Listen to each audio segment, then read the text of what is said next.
तो चलो यार आज बात करते हैं रामायण के एपिसोड नंबर 156 की। यस फ्रेंड्स, अब विभीषण श्री राम से कहते हैं कि मुझे अपने भाई कुंभकर्ण को एक बार अवश्य समझाना चाहिए ताकि वो इस युद्ध से वापस लौट जाए और रावण का साथ ना दे। और हो सकता है कि रावण उसके बाद माता सीता को आपको वापस लौटा दे और आपके शरण में आ जाए। तो उसके बाद विभीषण वहाँ से कुंभकर्ण के पास जाते हैं और कुंभकर्ण से कहते हैं कि अगर तुम साथ देना चाहते हो तो धर्म का दो, और धर्म यही कहता है कि हमें हमेशा सत्य का साथ देना चाहिए। तो कुंभकर्ण कहता है कि भाई विभीषण, तुम अपनी जगह सही हो, तुम अपना धर्म निभा रहे हो और मैं अपना धर्म निभाऊंगा। एक भाई के लिए दूसरे भाई उसकी भुजा के समान होते हैं, और तुम अभी बड़े भाई रावण के साथ नहीं हो तो समझ लीजिए उनकी एक भुजा कट चुकी है। तो विभीषण ये कहता है कि इस युद्ध से सभी राक्षस 157 की। यस फ्रेंड्स, अब कुंभकर्ण अपने भाई विभीषण से कहते हैं कि तुमको श्री राम और उनके भाइयों से कुछ सीखना चाहिए था कि वो किस तरह से हर विपत्ति में एक दूसरे के साथ खड़े हैं। तो विभीषण कहते हैं कि अगर मेरा भाई रावण सही नीति और धर्म की राह पर चलते तो मैं उनका साथ अवश्य देता, लेकिन वो तो छल से माता सीता को हर लाए हैं और ना जाने प्रभु श्री राम पर अभी क्या बीत रही होगी। कुंभकर्ण कहते हैं कि मैं अपने भाई रावण को वचन देकर आया हूँ कि मैं एक भाई का फर्ज जरूर अदा करूँगा। और कहता है मेरे भाई विभीषण, मेरे मित्र, मेरे शत्रु, वो चला जा अपने राम के पास, और अगर मेरा मरना और मेरे भाई रावण का मरना निर्धारित है तो तुमसे सिर्फ एक विनती है कि हमारा कर्म जरूर कर देना और अपने भाई होने का फर्ज जरूर अदा करना। तो चलो यार आज बात करते हैं रामायण के एपिसोड नंबर 158 की। यस फ्रेंड्स, अब कुंभकर्ण युद्ध के मैदान में आगे बढ़ रहे थे तो उनका सामना होता है अंगद से। अंगद उनको रोकने की बहुत कोशिश करते हैं, अपनी गदा भी फेंक कर उनकी ओर मारते हैं, लेकिन कुंभकर्ण उस गदा को अपने विशाल हाथों से रोककर उनकी ओर वापस फेंक देते हैं।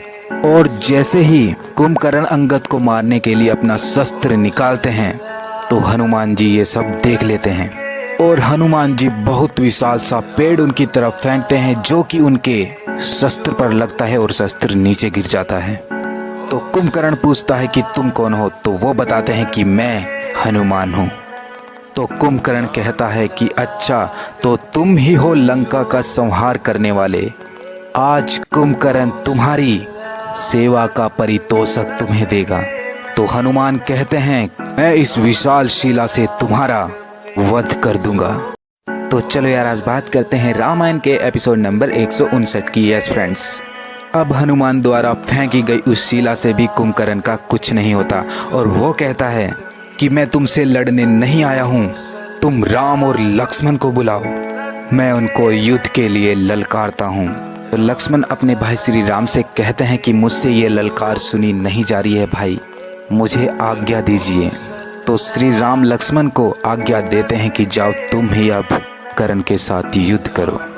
तो जैसे ही लक्ष्मण वहां पहुंचते हैं तो वो कुंभकर्ण से कहते हैं कि तुम इन बेचारों पर अपनी शक्तियां क्या दिखा रहे हो, फिर लक्ष्मण के सामने आओ। तो कुंभकर्ण कहते हैं क्या बात, तुम अकेले ही मरना चाहते हो, तुम्हारा भाई राम कहाँ है? तो लक्ष्मण कहते हैं कि गाल बजाने से कुछ लाभ नहीं होने वाला, मैं तुम्हारी ललकार सुनी है और इसीलिए मैं यहाँ पर तुमसे युद्ध करने के लिए आया हूँ। तो कुंभकर्ण कहता है तो चलो यार आज बात करते हैं रामायण के एपिसोड नंबर 160 की। यस फ्रेंड्स, अब कुंभकर्ण और लक्ष्मण का युद्ध शुरू हो जाता है, और जब कुंभकर्ण लक्ष्मण का कुछ भी नहीं बिगाड़ पाते तो उसके बाद वो शिव का त्रिशूल उनकी ओर फेंकते हैं, और जिसको हनुमान जी अपनी भुजाओं से पकड़कर तोड़ देते हैं। तो उतने को सुग्रीव वहां पर पहुंचकर कुंभकर्ण के पांव पर अपनी गदा मारते हैं, और जिस कारण कुंभकर्ण उनको उठाकर चल पड़ते हैं लंका की ओर। तो ये सब जब श्री राम देखते हैं तो श्री राम युद्ध के मैदान में आकर अपना बाण चलाकर उनको रोकते हैं। तो अब कुंभकर्ण कहता है कि मैं तुम्हारी ही प्रतीक्षा कर रहा था, तुम स्वयं मृत्यु के देवता के सामने आ गए हो। तो श्री राम कहते हैं कि अब मेरे बाणों से तुम्हें कोई नहीं बचा सकता। तो उसके बाद उन दोनों के बीच बहुत देर तक युद्ध चलता है, और अब श्री राम क्रोध में आकर अपने शक्तिशाली बाण से दोनों भुजाओं, शीश और पेट को काटकर कुंभकर्ण का वध कर देते हैं।